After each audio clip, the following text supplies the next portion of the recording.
Welcome to Sleepy Crimes. I am Anna, your host. Tonight, we drift into the shadows of the Sargasso Sea mystery. But before we reach those tangled weeds and forgotten currents, we must look at the gateway, the moment the world realized that the Atlantic could swallow a soul without ever breaking its blue, glassy surface. Imagine, if you will, the great North Atlantic in the late 19th century. It is a place of absolute vastness, an emerald desert where the wind is the only clock and the stars are the only map. The air is thick with the scent of brine and old wood, a heavy, damp cold that clings to your skin like a wet wool blanket. We begin our journey in the final month of the year 1872, a time when the ocean was not a highway, but a living, breathing entity that demanded respect and sometimes a terrible price. The silence here is never truly silent. It is a symphony of the rigging snapping against the mast and the relentless, rhythmic heartbeat of waves colliding with the hull over and over into the deep. On the 4th of December, 1872, a sturdy Canadian brigantine named the Dei Gratia was cutting through the swells, roughly 400 miles east of the Azores. The weather had been temperamental, a sequence of storms and lulls that left the sailors exhausted and their skin crusted with salt. Imagine the deck beneath your feet, slippery with the spray of the freezing sea, the wood grain worn smooth by decades of labor. Captain David Morehouse stood upon the deck, his eyes squinting against the pale winter sun that hung low in the sky, casting long, bruised shadows across the water. The crew moved with a practiced, sluggish grace, their breath blossoming in small white clouds before being snatched away by the northern breeze. There was a sense of normalcy, the comforting routine of a merchant vessel bound for Gibraltar. But the ocean has a way of turning the mundane into the macabre. The horizon, usually a sharp line between the deep blue and the hazy sky, held something that did not belong. A speck, a smudge of white against the indigo expanse that refused to move with the rhythm of the fleet. The helmsman was the first to notice the strangeness. It was a vessel, perhaps 6 miles distant, but it was moving with a drunken, erratic gait. Ships in these waters usually held their course with the pride of a predator, but this one was yawing and pitching as if the sea itself were trying to shake it loose. As the Dei Gratia closed the distance, the details began to emerge through the spyglass, sharp and unsettling. It was a brigantine, twin-masted and elegant, yet its sails were set in a way that defied all logic. Some were torn, flapping like the broken, skeletal wings of a great bird, while others were missing entirely. The jib and the forestaysail were still set, catching the wind in a way that pushed the ship on a starboard tack, yet there was no hand at the tiller. It was a phantom, a hollow shell of a ship drifting through the desert of the Atlantic. The crew of the Dei Gratia felt a coldness that had nothing to do with the winter air. It was the chill of a mystery unfolding in real time, beneath a sky that refused to offer any answers to the men who watched from across the waves. As the distance narrowed to a mere few hundred yards, Captain Morehouse felt a jolt of recognition that sat heavy in his chest. He knew this ship. He had shared a meal with its captain, Benjamin Briggs, in New York just weeks before. This was the Mary Celeste. It was a vessel of fine pedigree, sturdy and well-manned, yet now it looked like a discarded toy left to rot in the sun. The wood of the hull, usually bright and maintained, looked dull and gray under the winter light. Morehouse called out, his voice a gravelly roar that carried across the water, but the only response was the mocking creak of the Mary Celeste's own timber. There were no figures on the deck, no laundry hanging to dry, no smoke from the galley fire, no movement of a lookout. Even the ship's dog, which usually heralded an approach with a sharp, loyal bark, was nowhere to be heard. The silence coming from the Mary Celeste was not the silence of sleep. It was the silence of a vacuum, a space where life had simply ceased to exist, leaving only the ghost of a journey behind. For 2 hours, the crew of the Dei Gratia hovered nearby, watching the Mary Celeste with a mixture of professional curiosity and primal dread. The sea was restless, the waves sloshing against the side of the ghost ship with a hollow, drumming sound that echoed in the sailors' ears. Through the glass, they could see that the main hatch was closed, but the forward hatch and the lazarette were open, gaping like dark, hungry mouths leading to a world of shadows. The rigging was a tangled web of hemp and despair, with ropes trailing in the water like the hair of a drowned giant.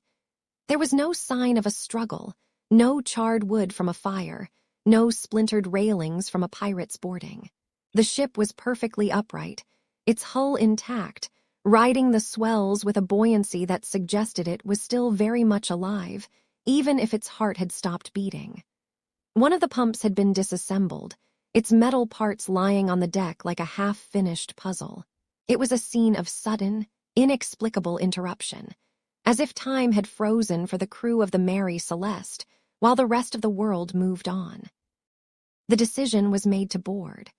First Mate Oliver DeVoe and a small party lowered a boat, the oars dipping into the dark water with a soft, rhythmic splash that seemed too loud in the oppressive quiet.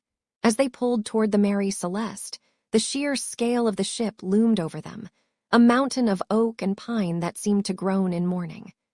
They could smell it now, the sharp, medicinal tang of the industrial alcohol in the hold, mixed with the damp, earthy scent of rotting seaweed. The water around the ship was clear, revealing the deep, endless blue of the Atlantic depths, a reminder that they were floating over 1,000 fathoms of secrets. As DeVoe reached out his hand to grasp the ladder, his fingers touching the cold, salt-encrusted wood, he felt the weight of the history they were about to uncover. This was the beginning of a riddle that would span centuries, a mystery born in the loneliest part of the ocean. They climbed upward, their boots finally hitting the deck of the Mary Celeste, and as the day Gracia watched from a distance, the first chapter of the desert of the Atlantic began to write itself in the dust and the shadows of a vacant ship. The small rowboat drifted closer to the towering wooden wall of the silent vessel, the hull appearing like a jagged cliff rising from the heaving Atlantic. Oliver DeVoe reached out his hand, his fingers grazing the rough, salt-encrusted timber. The wood was cold, damp with the mist of the open sea, and stained a deep, weathered charcoal by years of sun and spray. As the boat rose and fell on the swell, the rhythmic thud of wood hitting wood echoed across the water, a dull, heavy sound that felt strangely intrusive in such a profound silence. With a grunt of effort, Oliver grabbed hold of the main chains, his boots finding purchase on the slippery sides of the ship. He pulled himself upward, the muscles in his arms tensing as he crested the rail. Behind him, John Wright and the other seamen followed, their breath heavy in the cool air of this December afternoon in 1872. As Oliver's boots finally struck the deck, the sound was not the solid, reassuring thud he expected. It was a hollow, echoing knock that seemed to vibrate through the very bones of the ship, as if he were walking upon a giant, empty drum. The deck was slick, a thin sheen of seawater making every step a cautious gamble, and the air here was thick with the scent of brine and something else, something stagnant and old. He stood still for a moment, letting his eyes adjust to the strange, chaotic geometry of the rigging above. The ship was not truly dead, for a vessel under sail always has a voice, but the voices here were discordant. High above, the sails were in a state of haunting disarray. The jib and the foretopmast staysail were still set, catching the wind in fits and starts, causing the ship to yaw and lurch like a wounded animal. But the rest of the canvas told a story of sudden, violent neglect. The foresail and the upper foretopsail had been shredded, reduced to long, pale ribbons that lashed against the masts with the sound of a whip crack. The lower foretopsail hung loose, its heavy fabric flapping rhythmically, thump, thump, thump against the wood. It was a sound that mimicked the heartbeat of a ghost. To Oliver, it felt as though the wind was trying to tell him a secret it couldn't quite find the words for. He looked down at his feet and saw a makeshift sounding rod lying abandoned on the deck boards. It was a simple tool, used to measure the depth of water in the hold, left there as if the person using it had simply evaporated into the gray horizon. Nearby, the hatch covers for the fore and lazarette hatches had been tossed aside, exposing the dark, gaping maws of the ship's interior to the elements. Moving toward the stern, Oliver noticed the most chilling detail of all. The ship's single lifeboat, a sturdy little yawl that should have been lashed securely across the main hatch, was gone. The space it left behind was a haunting void, the ropes that once held it trailing over the side like severed umbilical cords. He walked toward the binnacle, the waist-high housing for the ship's compass, and felt a cold shiver trace the line of his spine. The glass cover was shattered, the jagged shards catching the dim winter light like tiny diamonds of misfortune. The compass itself had been jostled from its mounting, useless and pointing nowhere. He called out again, his voice cracking against the vastness of the Atlantic, but only the wind replied, whistling through the empty shroud lines. There was no one at the wheel. The tiller moved freely with the movement of the waves, sliding back and forth with a mournful groan of iron and oak. It was a ship perfectly capable of sailing, yet it had been stripped of its direction, left to wander the currents of the Azores as if it had forgotten its purpose. Every creak of the floorboards under his weight felt like a footstep following him, a soft, phantom echo of the crew that should have been there to greet him. Stepping down into the cabin area, Oliver was met with a change in atmosphere that was almost physical. The air here was heavy and humid, trapped by the doorways and skylights that had allowed the spray of the ocean to seep inside. He moved into the seamen's quarters, his eyes darting to the bunks. He expected to find signs of a struggle, perhaps the frantic remnants of a fight, but what he found was far more unsettling. The crew's sea chests were still there, tucked neatly into their corners. One chest was open, revealing a pile of carefully folded woolens, a thick blue sweater and a pair of mended socks. A pipe lay on a small shelf, its bowl still holding a faint residue of ash. To a sailor, leaving behind your pipe and your oilskins was unthinkable. It was like leaving behind your own skin.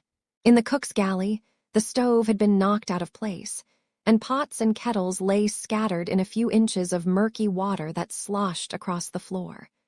There was no food on the table, no half-eaten meals or steaming cups of tea, as the legends would later claim. There was only the oppressive sense of a life interrupted mid-breath. The silence in the galley was deep, broken only by the sloshing of the bilge water 3.5 feet below them in the hold, a sound like a slow, steady leak in the heart of the world. Oliver pushed open the door to the captain's cabin, the hinges screaming a long, rusted note of protest. The room was dim, the light filtered through a wet skylight above. Here, the personal life of Captain Benjamin Briggs lay exposed in the shadows. He saw a small sewing machine belonging to the captain's wife, Sarah, and a tiny pink dress that must have belonged to their 2-year-old daughter, Sophia. The sight of the child's belongings in this drifting tomb made Oliver's throat tighten. Under the captain's bed, he found a sheathed sword, its hilt cold to the touch. When he drew it, he saw strange, dark discolorations on the metal, though they looked more like the slow bite of rust than the stains of violence. He turned to the desk where the ship's logbook lay open, its pages damp and curled at the edges. The last entry was dated November 25th, at 8 o'clock in the morning. It placed the ship near the island of Santa Maria, hundreds of miles from where they stood now. But the most vital pieces of the puzzle were missing. The chronometer, the sextant, and the ship's register were gone, taken by whoever had fled. The captain's navigational instruments, his eyes and ears on the infinite ocean, had been prioritized over everything else.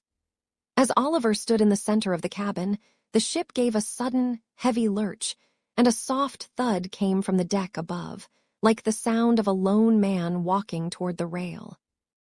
The air inside the captain's cabin was heavy, thick with the scent of damp mahogany, and the faint, biting sting of industrial alcohol that seemed to rise from the floorboards.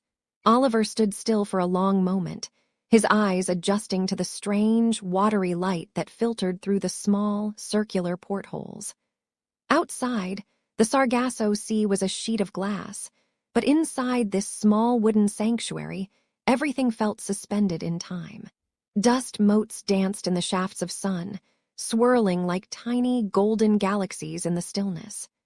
The only sound was the low, rhythmic groan of the ship's timbers, a sound that felt less like a vessel and more like a heavy, tired breath. He stepped forward, his boots clicking softly against the deck, which was slick with a thin film of moisture. It was as if the sea itself had tried to reach inside, leaving a salty residue on every surface. His gaze fell upon the captain's desk, a sturdy piece of furniture that sat bolted to the floor, its surface cluttered with the remnants of a life interrupted. A pipe lay nestled in a ceramic tray, a small pile of gray ash still sitting in its bowl, waiting for a fire that would never return. Beside it, a pair of brass spectacles caught the light, their lenses reflecting the empty room like two wide, unblinking eyes. In the center of the desk, perfectly aligned as if for a morning's work, lay the ship's logbook. Its leather cover was dark and worn, the edges frayed by years of salt-laden fingers and the constant humidity of the Atlantic. Oliver reached out, his hand hovering for a second before his fingers brushed the cool, pebbled surface of the leather. There was something deeply intimate about a logbook. It was the heartbeat of a voyage, a daily confession of a captain to his ship. He pulled it toward him, the heavy ledger sliding across the wood with a soft, scraping sound. As he opened the cover, the spine cracked, a sharp, dry noise that echoed too loudly in the silence of the room. The first few pages were filled with the elegant, disciplined script of Captain Benjamin Spooner Briggs. The ink was a deep, faded indigo, each letter formed with the precision of a man who found comfort in order. Oliver began to flip through the entries, his eyes scanning the dates and coordinates. Everything seemed routine. The departure from New York on November 7th, 1872. The cargo of 1,701 barrels of alcohol. The presence of the captain's wife, Sarah, and their 2-year-old daughter, Sophia. The words painted a picture of a calm, professional journey, a family traveling together across the vast, blue desert of the ocean. He turned the pages slowly, the paper feeling thick and slightly tacky between his thumb and forefinger. He read through the middle of November, noting the changing weather and the shifts in the wind. The captain's observations were meticulous. He recorded the height of the swells, the sightings of distant birds, and the occasional patch of golden-brown sargassum weed that began to appear as they drew closer to the great North Atlantic gyre. There was no mention of unease, no hint of a brewing mutiny or a sickness among the crew. On the 14th of November, the handwriting remained steady, noting a period of rough weather that had tested the brigantine's resolve. But even then, the captain's tone was one of quiet confidence. By the 20th, they were nearing the Azores, and the entries became shorter, more focused on the navigation toward Genoa. Oliver felt a chill that had nothing to do with the damp air as he realized how close he was getting to the end. The ledger was nearly full of life, yet the ship he stood on was an empty shell. He could almost hear the scratch of the quill, almost see the shadow of the captain bent over this very desk, oblivious to whatever fate was creeping across the deck above him. The final entry was dated November 25th, 1872, at 8 o'clock in the morning. Oliver's heart hammered against his ribs as he read the coordinates. They were just 6 miles northeast of the island of Santa Maria in the Azores. The writing was as clear and firm as it had been on the first day. The entry described the weather as fair and the sea as relatively calm. It was a mundane report of a ship within sight of land, a moment where the crew might have been looking forward to the smell of earth and the sight of green hills. And then the ink stopped. There was no period to finish the sentence, no closing signature, no frantic scrawl to indicate a sudden disaster. The rest of the page was a vast, terrifying white space. It was as if the world had simply ceased to exist for Captain Briggs in the middle of a heartbeat. Oliver stared at the blankness, his mind racing to fill the void. What could happen in the span of a few seconds to make an experienced mariner walk away from his post? The logbook, the most sacred document on the ship, had been left open and exposed, a silent witness to a departure that left no clues behind. The ink hadn't even smudged. It had dried naturally, undisturbed for 10 long days, while the ship sailed itself through the currents. Disturbed by the clinical silence of the logbook, Oliver turned away from the desk and walked toward the small window that looked out onto the deck. His eyes traveled to the side of the vessel, where the lifeboat davits stood like skeletal fingers reaching toward the sky. They were empty. The heavy ropes that should have held the ship's small yawl were trailing in the water, frayed and broken. It was clear that the lifeboat had not been lost to a storm. It had been launched. But the mystery only deepened as he looked closer. There was no sign of panic. The captain's chronometer and his sextant, the essential tools for navigation, were gone. This suggested an orderly evacuation, a choice made with enough time to gather the instruments of survival. Yet, why would they leave? The Mary Celeste was perfectly seaworthy. There was enough food and water to last for 6 months. Their personal belongings, their money, and even the captain's wife's sewing machine were still in their places. People do not abandon a safe haven for the terrifying vulnerability of a small boat in the middle of the Atlantic without a reason that overrides the instinct for self-preservation. He looked out at the horizon, where the sea met the sky in a seamless blur of gray and blue, wondering if they had watched the ship drift away from them, a ghost of their own making.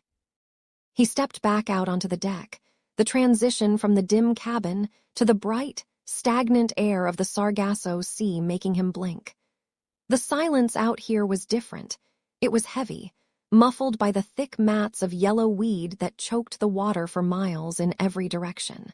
The mystery of the last entry weighed on him like a physical burden.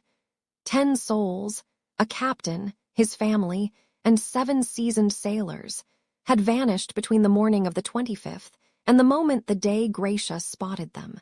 They had left a trail of questions that the ocean seemed determined to swallow.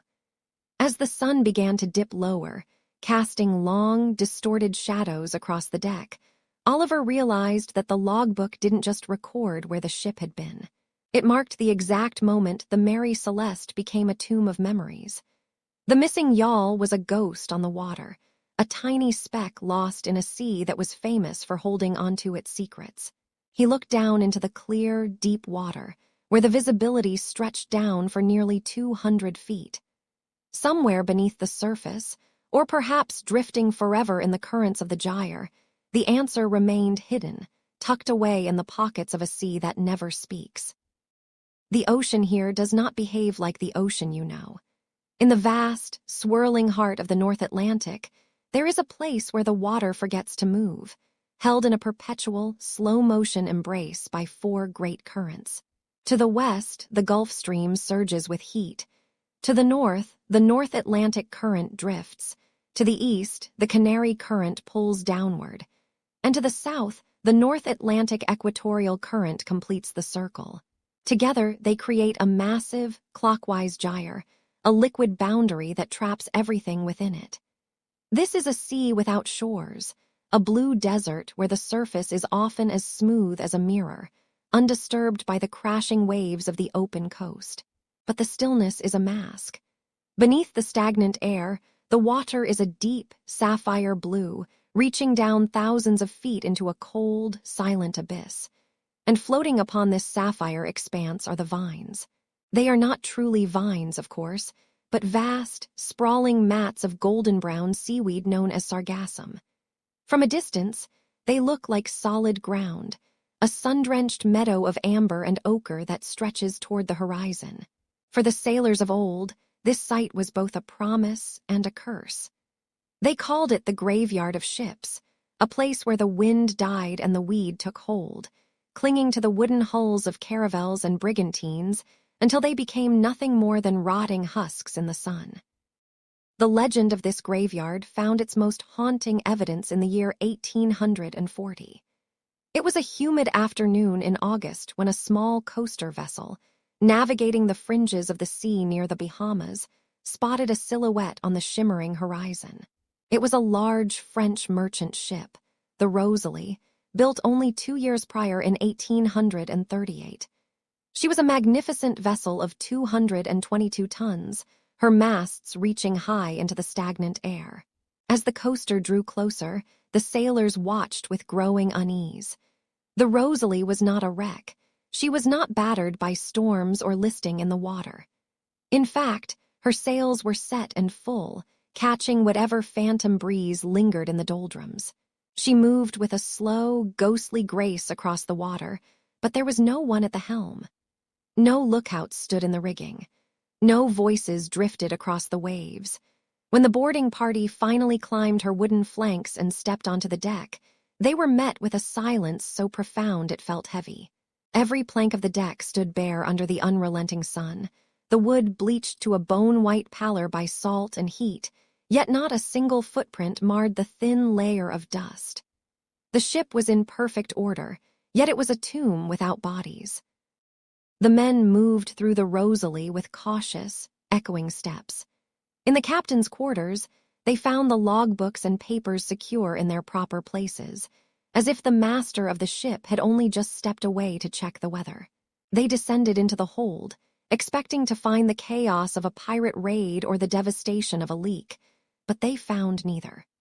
The cargo was immense and of considerable value: fine wines, crates of sun-ripened fruit, and heavy bales of silk addressed to merchants in Havana. Everything was in most perfect condition. In the passenger cabins, the atmosphere was even more unsettling. The rooms were elegantly furnished, the velvet curtains still holding the scent of lavender and expensive tobacco. On a vanity table, they found a ladies' toilet set, with silver-backed brushes and delicate ribbons. A quantity of women's wearing apparel had been thrown hastily aside on a bed, as if someone had been interrupted in the middle of dressing. There was 3 feet of water in the hold, but the soundings revealed no leak whatsoever. The water had simply gathered over time. The only living beings found on board were a few fowls, a solitary cat, and a handful of canaries in a gilded cage. The birds were half dead with hunger, their tiny, hollow chirps the only sound in the vast, empty ship. The crew, the passengers, the lifeblood of the Rosalie, all had vanished into the blue, leaving their silks and their wine to drift forever in the weeds. To understand why a crew might abandon such a sturdy vessel, one must look closer at the nature of the Sargassum itself. The Portuguese explorers called it sargaco, a word for grapes, because the weed is covered in tiny, air-filled bladders that look like clusters of golden fruit. These bladders allow the mats to float, creating a unique ecosystem that is neither land nor open sea. It is a golden rainforest of the high seas, a thick, tangled canopy that provides a home for creatures found nowhere else on Earth. There is the Sargassum fish, a master of camouflage with fleshy protuberances that mimic the ragged edges of the weed, and the Sargassum crab, which scuttles across the floating mats like a ghost. But more mysterious still are the eels. Every year, both American and European eels leave their freshwater rivers and swim thousands of miles across the Atlantic to reach this specific, windless patch of ocean. They dive deep into the darkness to spawn and then die, their larvae rising back to the surface to hide within the golden vines. For a sailor trapped in the doldrums, watching these millions of tiny lives swirling beneath the hull, the sea must have felt alive in a way that defied reason. The vines do not just float, they colonize. They wrap around rudders and slow the progress of ships already struggling with the lack of wind, creating a psychological weight as heavy as the humid air. In the 19th century, the fear of being permanently ensnared by these vines was a very real ailment of the mind. Men imagined the weed reaching up like fingers, pulling their ships down into the 3-mile-deep abyss. While modern science has disproved the idea that the weed is thick enough to stop a ship, the psychological reality for those on the Rosalie might have been very different. Imagine the heat of August, the air thick and unmoving, the ship surrounded by endless miles of golden, grape-like clusters that seemed to grow thicker with every passing hour. Perhaps they saw something in the clear, sapphire water, a shimmering mirage or a trick of the light that made the ocean floor seem within reach. Perhaps the silence became too loud to bear. Whatever drove them to lower the lifeboats and row away from a perfectly sound, silk-laden ship remains a secret held by the currents. As the sun begins to set over the Sargasso, the amber mats of weed catch the last of the light, glowing like a field of gold. The water remains still, the surface unbroken, hiding the wreckage of 1,000 years beneath a carpet of beautiful, choking vines. The Rosalie was eventually towed into port, but her crew was never heard from again, joining the countless others who stepped off into the stillness and were swallowed by the golden sea. The transition from the wild, unmapped stretches of the Atlantic to the rigid, stone-hewn silence of Gibraltar was a jarring shock to the senses. As the month of December in the year 1872 began to chill the bones of every sailor in the Mediterranean, the Mary Celeste drifted into the shadow of the great rock. She did not arrive as a triumphant vessel, but as a captive of the law, escorted by the very men who had pulled her from the void. The harbor of Gibraltar was a fortress of limestone and order, where the air tasted of salt spray mixed with the heavy scent of coal smoke and the iron tang of cannons. The water here was no longer the deep, sapphire indigo of the Sargasso. It was a murky, slate gray, slapping against the hulls of warships and merchant brigs with a rhythmic, indifferent thud. When the Dei Gratia finally guided the derelict into the bay, the sight was one of profound unease. The Mary Celeste looked like a ghost that had been dragged into the light, her masts stripped of their dignity and her decks still damp with the secrets of the deep.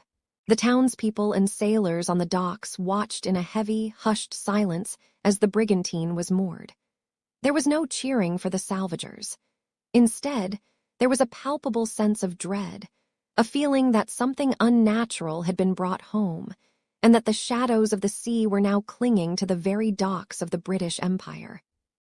The legal machinery of the Vice-Admiralty Court began to grind almost immediately, turning its cold, unblinking eye toward the men of the Dei Gratia.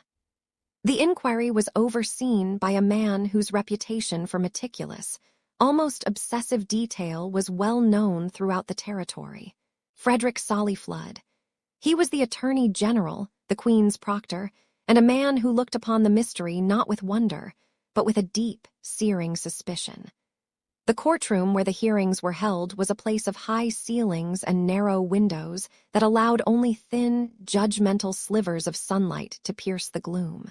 The walls were thick, absorbing the sounds of rustling parchment and the slow, heavy footfalls of the clerks. Flood sat behind a desk of dark, polished mahogany, his fingers stained with the ink of 1,000 indictments. He did not believe in ghost stories. He did not believe in the whims of the Sargasso Sea. To him, the world was a ledger of cause and effect, and if a ship was found empty, it was because someone had emptied it. His eyes, sharp and unforgiving behind his spectacles, rested upon Captain Morehouse and his first mate, Oliver Devoe. To the world, they were rescuers, but in the mind of Flood, they were men who had arrived at the scene of a crime far too conveniently. He watched their every movement, noting the way their hands calloused by rope and brine fidgeted against the velvet railings of the witness stand.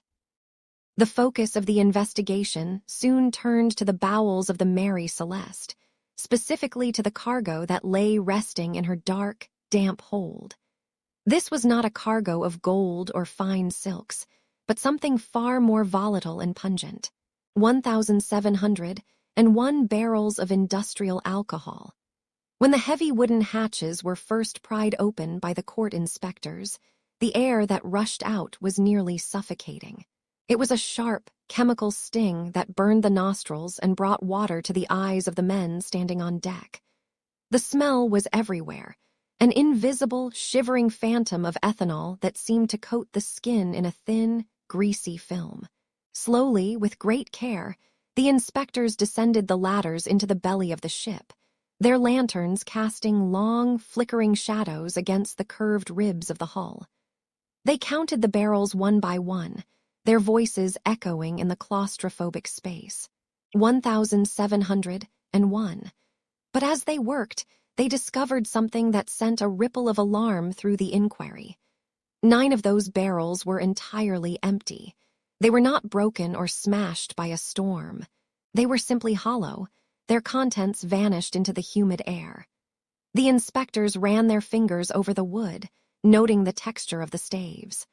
While most of the barrels were made of sturdy, white oak, these 9 were constructed of red oak, a more porous wood that allowed the spirits to seep through the grain like blood through a bandage. The theory of a quiet, invisible disaster began to take shape in the minds of some, but to Solly Flood, it was merely the scent of a motive. Solly Flood's suspicion deepened into a dark obsession, fueled by a series of physical discoveries that he believed pointed to a violent mutiny or a cold-blooded murder. Under his direction, a minute survey was conducted, every inch of the ship's timber examined under the scrutiny of a magnifying glass. In the captain's cabin, tucked beneath the bed where Captain Briggs and his wife had once slept, they found a sword. It was sheathed, its hilt cool to the touch, but when Solly Flood drew the blade, he saw what he believed to be the evidence he sought. Dark, brownish stains were encrusted near the hilt and along the flat of the steel. In the dim light of the cabin, he declared them to be blood. He imagined the scene, a drunken frenzy fueled by the leaking alcohol, a struggle in the dark, and a family silenced forever. He pointed to deep, jagged marks on the bow of the ship, just above the waterline, claiming they had been cut by a sharp instrument to simulate a collision or to hide the marks of a struggle. The air in the courtroom grew heavy as he presented these findings, his voice rising in a calculated crescendo of accusation. He spoke of the captain's missing navigational instruments, the sextant and the chronometer, as if they were pieces of a puzzle that only the crew of the Dei Gratia could have hidden. Every detail was twisted and turned, viewed through the distorted lens of a man who could not accept the possibility of a mystery without a villain. As the days of the inquiry stretched into weeks, the psychological toll on the salvagers became visible. Oliver DeVoe, who had spent those lonely nights steering the Mary Celeste through the fog, found himself being interrogated as if he were a common thief. The court demanded to know why the ship's log was so sparse in its final entries, why the lifeboat was gone, and why he hadn't seen any signs of the crew on the horizon. The questions were like a relentless rain, drumming against his resolve.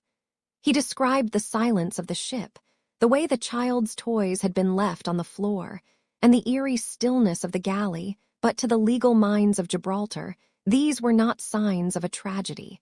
They were the stage dressing of a cover-up.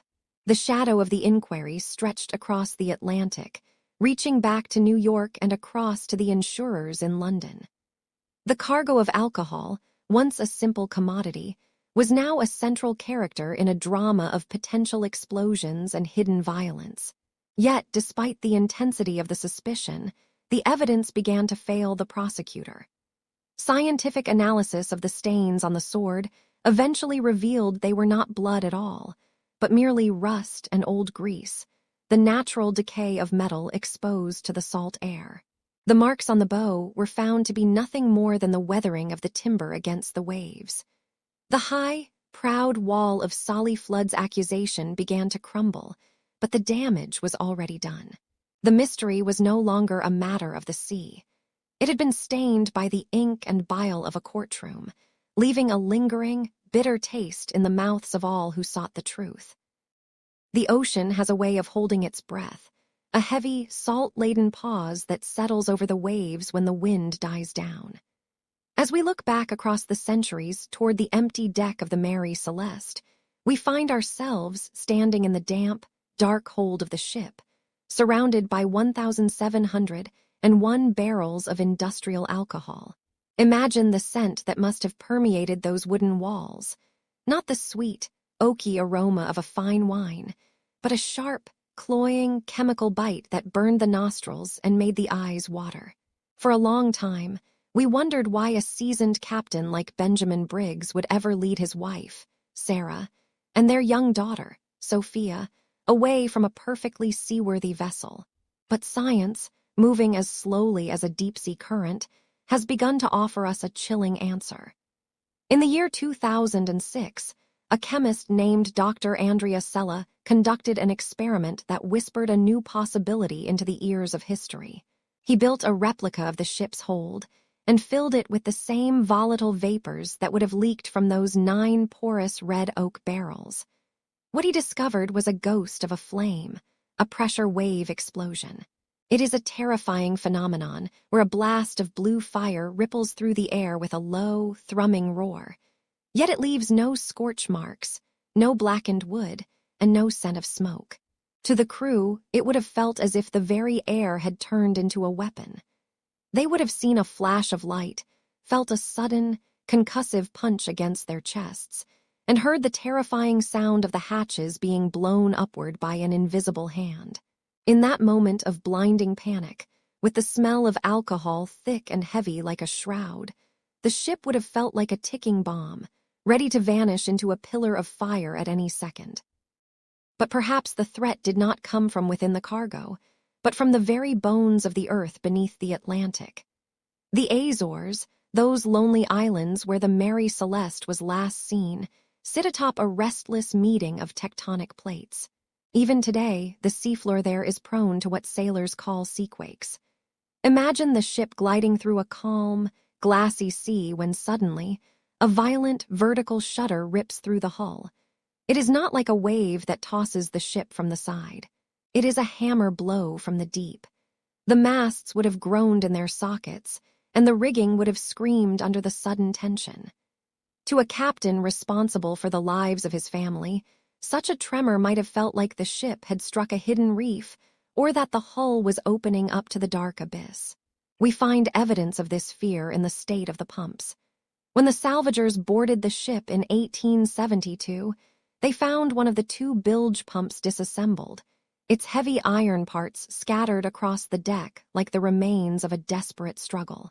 A previous cargo of coal had left fine, black dust everywhere, and it is likely that this grit had found its way into the ship's heart, clogging the valves and rendering the pump useless. Imagine the frustration, the sweat beading on the brows of the sailors as they pumped and pumped, only for the water to remain stubbornly high in the hold. A sounding rod, a long, weighted line used to measure the depth of the water, was found lying on the deck, abandoned in haste. It suggests that Captain Briggs had just checked the water levels and, perhaps misled by the ship's tilt or the faulty pump, believed they were sinking much faster than they truly were. 3.5 feet of water sloshed in the dark below, a manageable amount for a strong brigantine, but to a man whose daughter was sleeping just a few feet above the waterline, it may have looked like a death sentence. The decision to leave must have happened in a blur of gray light and salt spray. They did not take their clothes, their pipes, or their precious mementos. They took only the navigation instruments, the sextant and the chronometer, and crowded into the small wooden yawl. We can almost see the scene now. The 10 souls huddled together in a boat far too small for the open Atlantic, tied to the Mary Celeste by a single, thick hemp rope known as a hawser. They would have trailed behind the great ship, waiting for the fumes to clear or for the shaking to stop, watching the white sails of their home dip and rise in the distance. The hawser would have been their only lifeline, a rough, salt-crusted umbilical cord keeping them safe from the vast, empty horizon. But the North Atlantic is a cruel master. A sudden squall, a shift in the current, or a heavy swell could have snapped that rope with a sound like a gunshot. In an instant, the gap between the lifeboat and the Mary Celeste would have widened. The crew would have rowed with every ounce of their strength, their oars biting into the cold, dark water, but a ship under sail is a ghost that waits for no one. They would have watched, hearts sinking, as the Mary Celeste drifted away, her sails caught by a breeze they could no longer feel, until she was nothing more than a pale speck on the edge of the world. They were left in the silence of the Sargasso's reach, where the golden mats of seaweed damp the sound of the waves, and the water is so blue it looks like fallen sky. The Sargasso Sea remains a place of peculiar stillness, a giant, slow-moving swirl of water that traps everything it touches. Over the centuries, it has collected more than just seaweed. It has collected stories, fragments of wreckage, and the lingering echoes of those who disappeared within its currents. The mystery of the Mary Celeste is not just a puzzle of physics and chemistry, but a testament to the fragile line between safety and the unknown. We think of the toys found in the captain's cabin, the sewing machine sitting quiet in the corner, and the meals that were never finished. These objects remained, anchored in time, while the people who loved them were swept into the great, turning gyre of the Atlantic. There is a certain peace in the thought that they are part of the sea now, their journey through the 1800s ending not in fire or violence, but in the deep, rhythmic pulse of the ocean. The unsolved current continues to flow, carrying the secrets of the alcohol vapors, the clogged pumps, and the snapped ropes into the darkness of the trenches. We will never know their final words or the last things they saw before the water claimed them, and perhaps that is how the sea intends to keep it. The golden-brown sargassum weed continues to float in vast, silent meadows, hiding the bones of 1,000 ships and the dreams of 1,000 sailors. The wind still whispers through the rigging of ghost ships that exist only in our minds, calling us to remember that the ocean is a graveyard of beautiful, terrible mysteries. As the night deepens, let the image of the Mary Celeste fade into the mist. See the white sails turning to shadow as the sun sets over the Atlantic. The creaking of the timber and the snapping of the rope grow faint, replaced by the steady, calm rhythm of your own breath. The mystery does not need an answer tonight. It only needs your respect and your quiet reflection. The souls of the 10 who sailed from New York in November of 1872 have found their rest in the cool, blue depths. The world they left behind has moved on, but the story remains, a soft lullaby of the sea that reminds us of the vastness of the world and the smallness of our own fears. Feel the weight of your blankets like the gentle pressure of the deep water, safe and warm and still. The currents of the day are slowing down, drawing you toward the center of your own peaceful sea. There are no more questions to answer, no more maps to consult. The stars above the Sargasso are the same stars that watch over you now, distant and constant and kind. The case rests now. Let the details fade. You are safe. Close your eyes, breathe deeply, and have a good night. Sleep well.